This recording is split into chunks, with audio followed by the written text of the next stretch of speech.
تو علم غیب اللہ نے اپنے رسول کو دیا، اور اس کی برکت سے نبی کریم علیہ السلام نے دین کا بہت سارا کام کیا۔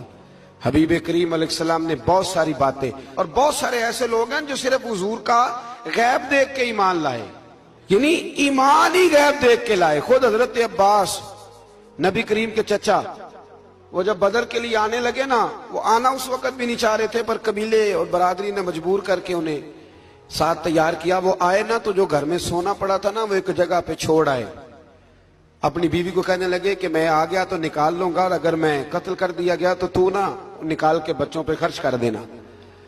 تو نبی پاک علیہ الصلوۃ والسلام کے پاس جب یہ قیدی ہو کے آئے تو حضور نے فرمایا چچا فدیہ دو، اتنے پیسے دو، چلے جاؤ۔ تو کہنے لگے میرے پاس تو شے ہی کوئی نہیں۔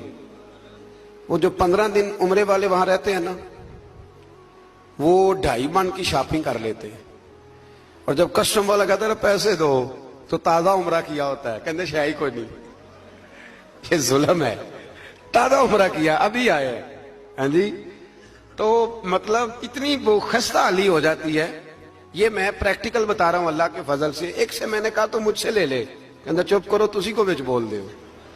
میں نے کہا مجھ سے لے لو، دے دینا، کہتا چھڈو۔ بھائی چھوڑیں، آپ کیوں غلط بات کرتے ہیں؟ تو بہت سارے بندے ہوتے ہیں جو کہتے ہیں شے ہی کوئی نہیں، بالکل کوئی شے نہیں۔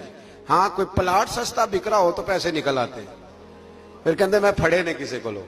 بھائی کو کھا جائے گا، چلیں ٹھیک ہے آپ چھپائیں اپنی دولت کو، لیکن ان لفظوں کے ساتھ ناشکری کرنا کہ شے ہی کوئی نہیں، یہ معاملہ درست ہے۔ تو حضرت عباس نے بھی نا نبی کریم کی بارگاہ میں عرض کیا حضور کوئی شے نہیں، کہاں سے دوں؟ تو حضور مسکرائے۔